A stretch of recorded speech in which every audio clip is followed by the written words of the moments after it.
and Lipton Soup present Inner Sanctum Mysteries.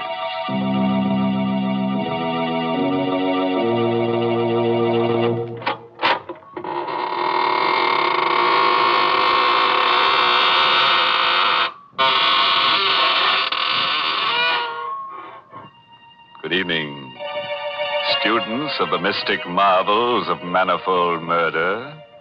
This is your host, extending a cordial invitation to step through the creaking door of the inner sanctum, where we probe deep into the dark and cavernous depths of men's souls to see what makes them kill.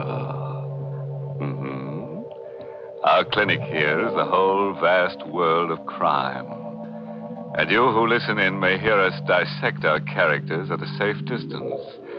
And unless your nerves are strong, you'd better take my advice and keep your distance. Why, Mr. Host, that's not the kind of advice to give folks. It sounds unfriendly. Well, what would you suggest, Mary? Well, give them some sort of friendly advice. Like pointing out to them the extra delight they'll get from a cheering cup of Lipton tea. Then go on to tell them why Lipton's is so downright delicious. Tell them that the reason is Lipton's brisk flavor. And don't forget to mention that brisk is the tea expert's own word for the spirited, full-bodied flavor of Lipton's. So refreshing and so zestful. Explain that Lipton's brisk flavor is never flat, but always lively and satisfying. And in closing, remind them to try Lipton's soon, because in every cup of Lipton's, there's extra enjoyment. And now, that's the kind of advice you should give folks. Well, Mary, you seem to have given it to them already. So we can go ahead and get launched on Skeleton Bay. That's the title of tonight's story. An original radio play by Emil Tepperman. It's about a lady novelist, a writer of mystery stories. It opens at a swanky hotel with private cabins situated on a storm-swept, rock-bound coast. The story itself is all about, you guessed it, murder. And here's Betty Lou Gerson as Carol De Winter, the lady novelist, who will give us a blow-by-blow description. I'll tell you first about the night I met Michael Barrett.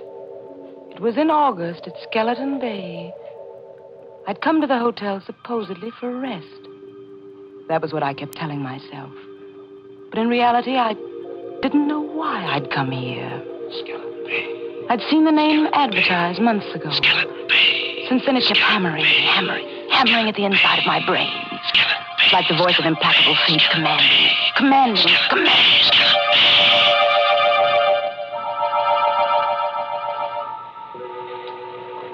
Because I didn't like crowds, the hotel manager had given me a cabin near the beach all to myself. It was the middle of the night, but I couldn't sleep. The wind came in from the ocean, howling like a hungry beast across the shoals. And the pounding of the surf mingled with the angry, baffled growl of the sea. I sat at the window in the dark, staring out at the beach. I was restless, excited. It was then I saw the signal. It was just a winking little light a few yards away on the beach. Someone was blinking a flashlight. On and off. On and off. I was able to make out the figure of a man in boots and a leather jacket. He was signaling toward the hotel. But to whom? I had the answer in a moment. A man moved past my window, going down toward the light. He had his collar turned up against the wind, his hat brim pulled low. But I knew who it was. Mr. Field. A small, furtive man who'd come up on the train with me. The two men met, barely a stone's throw from my window. I could hardly see them huddled closely together. This was excitement, mystery, intrigue, the stimulation I wanted and needed. I had to know what was going on. I threw on a raincoat, opened the cabin door. The wind swept my hair in a streamer, and the spray stung my face as I hurried down the beach. My blood began to race, my heart to pound. For those two men were not engaged in any conference. They were locked in struggle. It was a deadly, silent struggle with only a grunt now and then. I saw the flashing gleam of a knife, but I couldn't tell who had the weapon. The tall man in the leather jacket or the furtive Mr. Field. And then I saw the blade plunge home into the throat of the furtive Mr. Field. I felt a sudden surge of wild elation. This was murder. I had witnessed murder. The tall man let the body of Mr. Field slide down to the sand. Then he looked up and saw me. He stood there with a bloody knife in his hand, and we looked at each other. Who are you? I'm Carola Winter. I have this cabin here, number 5. You saw me kill him? Yes, I saw you. What are you going to do about it? I'm going to help you dispose of the body. He told me his name was Michael Barrett.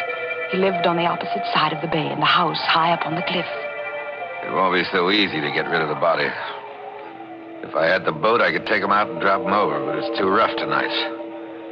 If there was some place to hide him for a day, I could come across on the boat tomorrow night. You can hide him in the closet in my cabin. Nobody will look there. Better lock the closet door. Yes, of course. You sure nobody will come snooping here? Nobody comes here but the maid. All right.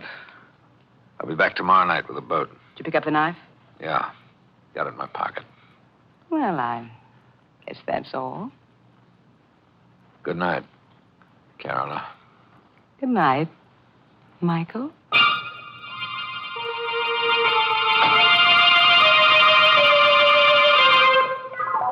All night I sat up alone, with the locked closet door between me and the staring, sightless body of Mr. Field.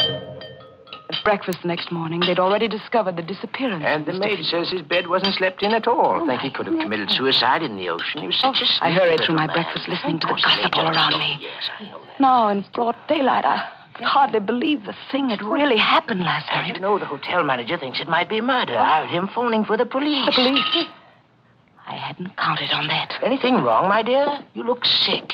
I do feel a bit dizzy. I think I'll get some fresh air. Oh, poor dear. It must be quite a shock to her. She came up on the train with Mr. Field, you know. Out in the open air, I let the wind cool my fevered face as I hurried down toward the beach. It was only 9:30 in the morning. A whole day. A whole evening before Michael could come for the body. And the police would be around all day investigating, snooping. And all the time, Mr. Field would be sitting in my closet, staring blankly out of his sightless eyes. When I reached my cabin, I put a hand on the doorknob. Suddenly, I went cold all over. The door was unlocked. I stood still as a statue, listening. Yes, there was someone inside. Someone moving around. If I only had my handbag. I had a pistol in it. I always carried it for protection. But my handbag was inside on the dresser. Slowly, I pressed the door open. Half inch, an inch. And then the door creaked. Is that you, Miss Winter? The maid. It was only the maid, of course. She'd be making up the bed. Why hadn't I thought of that? Miss Winter, is that you? Yes, it's I. What are you doing in that closet with those keys? Why, they're just my pass keys, Miss Winter. I was just going to tidy up the closet. I didn't ask you to do anything to the closet. Well, but that's part of the job, Miss Winter. I'm supposed to do that in all the rooms. Well, you leave this one alone. Keep away from that closet, do you hear? Yes, Miss Winter. But I was only trying to help. When I want your help, I'll ask for it. Now, please leave at once. Just as you say, Miss Winter. I'm sorry if I did anything wrong. Did she suspect anything? I hadn't liked her tone. Why? Why had I been so sharp with her? Now she'd surely think there was something in the closet. Something she shouldn't see.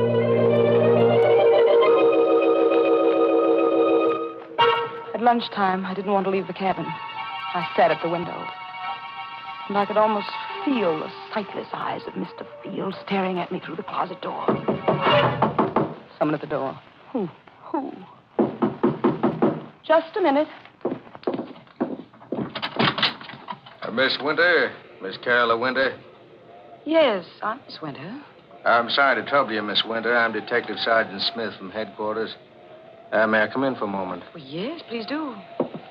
What can I do for you, Sergeant Smith? We're out here investigating this Field business. He Hasn't turned up yet.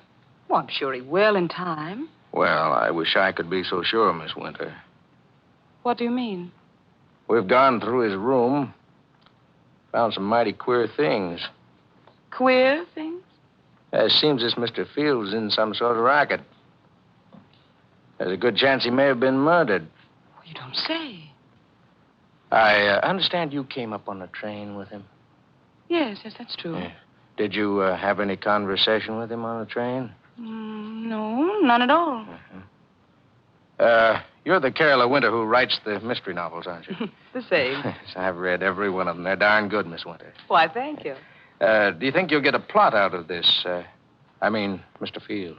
Why, I can't tell yet. I wish you'd keep me posted on developments in case it does turn out to have a plot. Well, I sure will, Miss Winter. By the way, we found this picture among the papers in Field's room.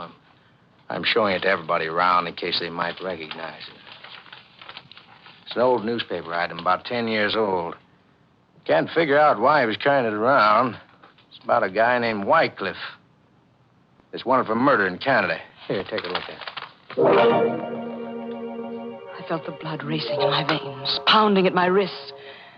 The picture of the man named Wycliffe, who was wanted for murder in Canada, was a picture of Michael Barrett.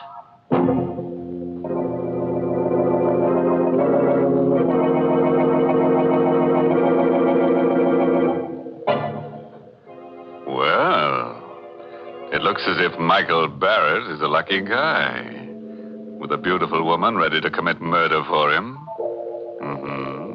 But what'll he do when she runs out of victims and begins looking at him with a calculating eye?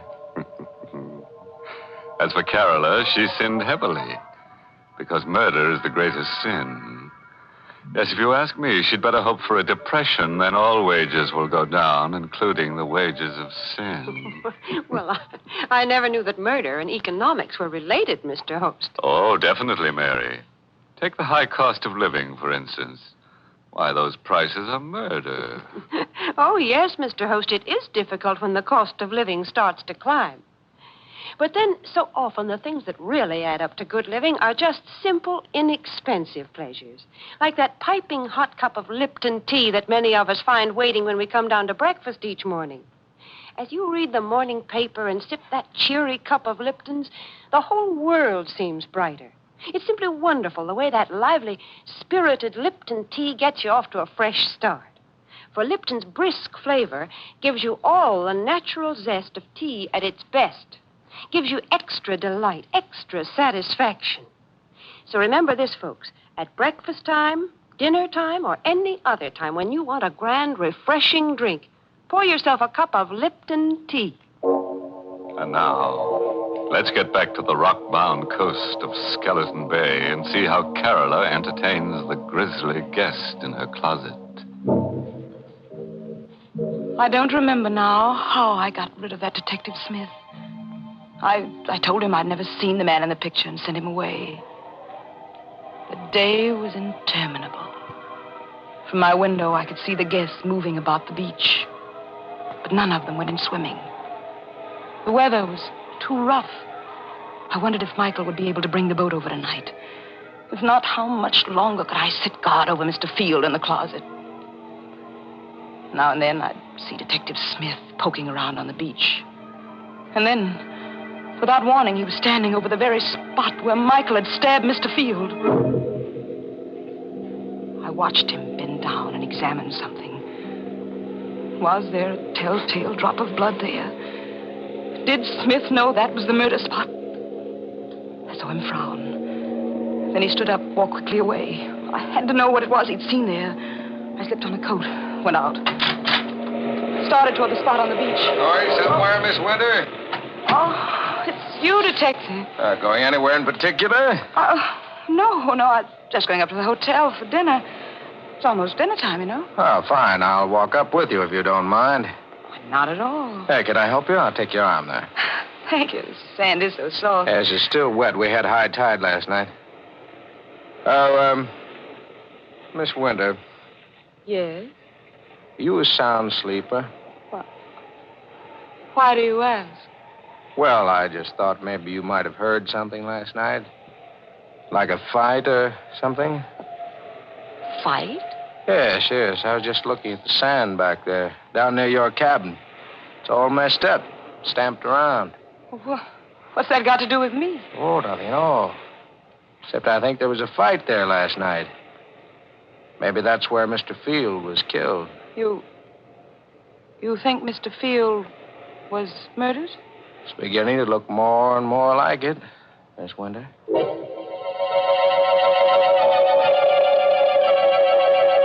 Somehow, I don't know how, I managed to get through with the dinner. I hurried back to the cabin. I stopped at the door, shocked and unbelieving. There was a light inside. Someone was in there. This time, I had my handbag with me. I took the pistol out. Once more, I inched the door open. It happened. The thing I feared. The closet door was open. And there was the maid, stooping over the body of Mr. Field. Oh. What are you doing there? The body. It's Mr. Field. You killed him. Suppose I did. What are you doing with that gun? What do you think? No. Oh. The wind was high, and the weather was rough. And fortunately, no one heard the shot. I pushed her body into the closet next to the body of Mr. Field and closed the door. Now I was a murderer, too.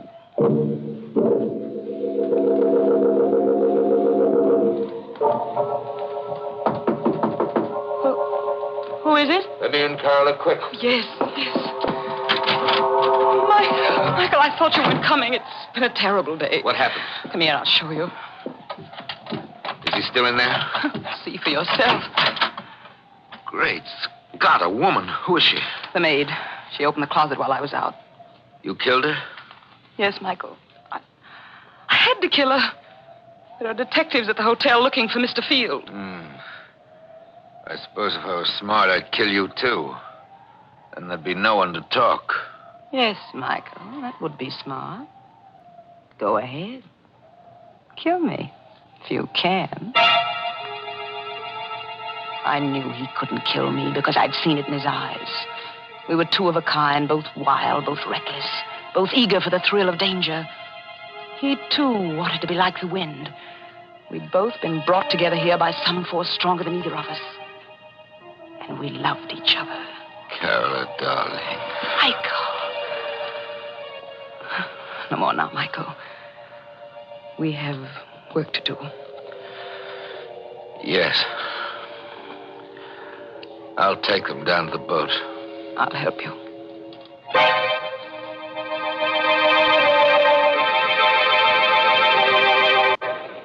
We carried Mr. Field and the maid down to the boat. I'll take them out away and dump them. And after that, Michael?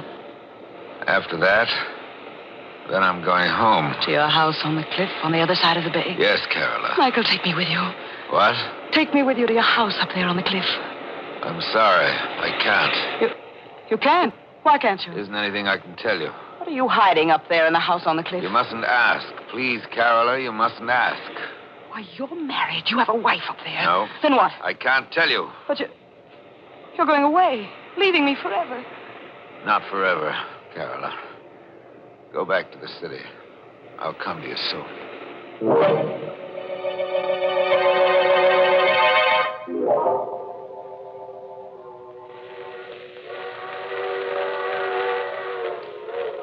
I returned to the city and waited. I waited a week, a month. But Michael Barrett did not come.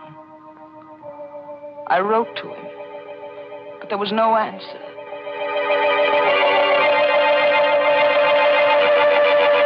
And then one evening, I saw him.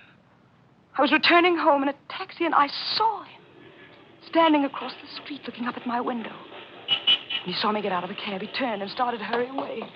Michael, don't go away. Michael, why did you try to run away? Don't Don't you know? Oh, you're afraid. Yeah, let's call it that. But you love me, Michael, don't you? Carola, it's no good. There's nothing but ruin for both of us if I stay. We'll be together forever. It's impossible. I won't let you go back to that house on the cliff. I don't care what it is you're hiding up there. I won't let you go back. Goodbye, Carola. Wait. I'm going. Better forget about me. Don't go yet, Mr. Whitecliff. So you know about that, too. I saw the old newspaper clipping Mr. Field carried. I see. Why are you looking at me like that? You know why I killed Mr. Field? Because it tried to blackmail me about that old murder. But, Michael, dear, I'm a good deal smarter than Mr. Field. You see, I write mystery novels. I know how to handle such things. What do you mean? Wouldn't do you any good to kill me. I've written out all about you. Your real name and about that old murder in Canada would be found if I should ever be killed. Oh. Michael, darling, I'm blackmailing you. There's only one thing I want from you. Your love. It shouldn't be so hard for you to meet my terms. All right, Carola. You win. We'll be married tonight.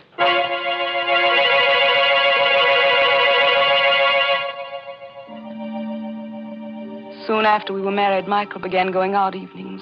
Once, sometimes twice a week. Staying out all night. He'd return late the next day.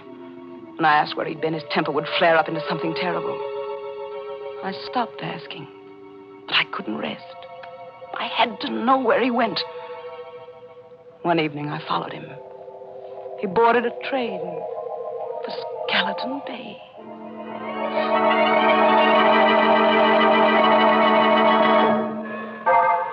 At Skeleton Bay, he set out to walk from the station, and I followed. It was no longer summer.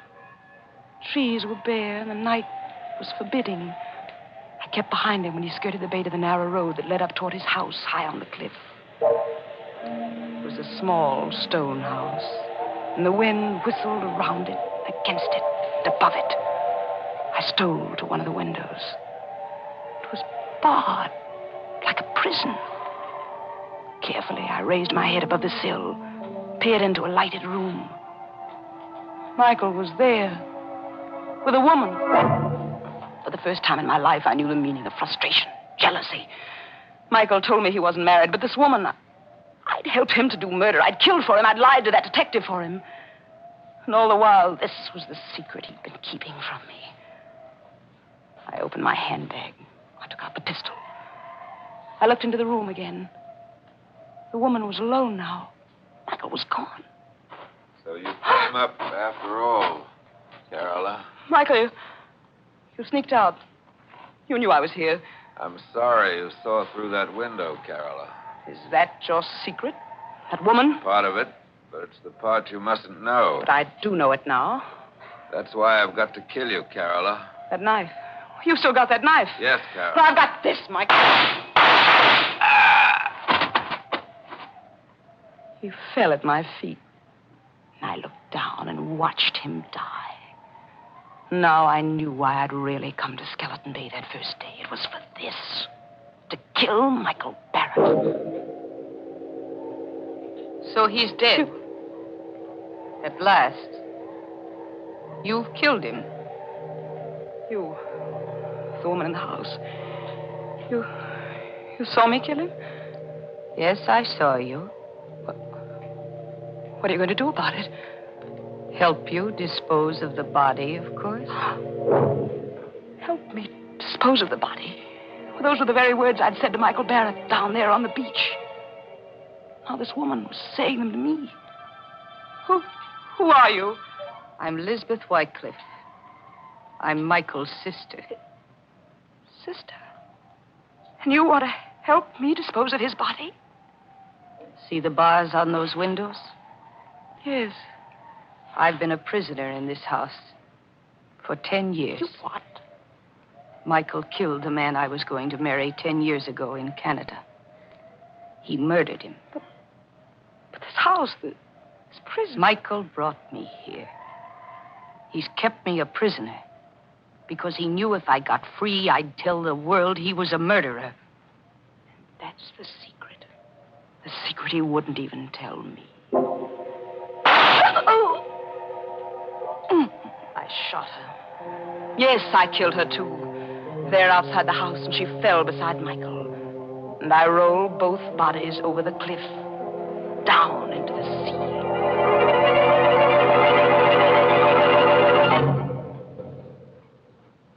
This is the end of my book.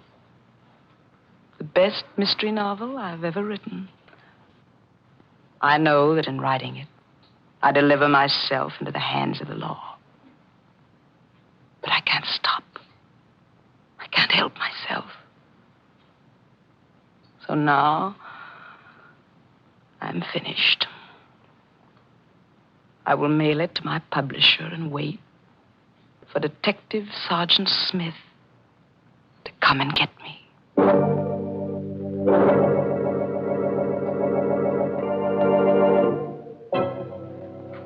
Well, it looks as if Carola's mystery novel will earn a lot of money after she's executed. Yes, but I'd say it's tainted money. Why tainted? Because she'll be dead, and a ghost can't own money. So taint hers. The trouble with Carola was that her conscience was too little and too late. It told her not to commit murder after she'd done it. Well, that's certainly too late, Mr. Host. Oh, yes, Mary, especially for her victims. And now, what's on your mind? Well, Mr. Host, right here, I'd like to say a word to our listeners on behalf of our veterans. You know, friends, ex-servicemen are returning to civilian jobs with a lot to offer their employers. They've had valuable training and experience in highly specialized service jobs. Many of them were able to keep up with their civilian jobs and learn new trades through special correspondence courses. And they're coming home fully equipped to do the same fine job as civilians that they did in the services. So let's give them every employment opportunity to put their increased skill to work.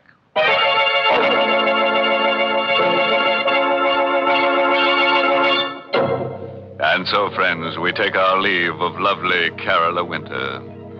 She would have been better off if she'd remembered that the pen is mightier than the sword, because the sword is leading her right back to the pen anyhow. Oh, yes, and remember, friends, when you go on a vacation, always insist on plenty of closet space, as you never know what unexpected guests might drop in or drop dead. By the way, this month's Inner Sanctum mystery novel is Death in the Limelight by A.E. Martin. And next week, the makers of Lipton Tea and Lipton Soup will bring you another Inner Sanctum mystery directed by Himan Brown. It's about a young chemist who discovers the secret of perpetual life. But he made the mistake of getting involved with death. So, until next Tuesday, good night. Pleasant dreams.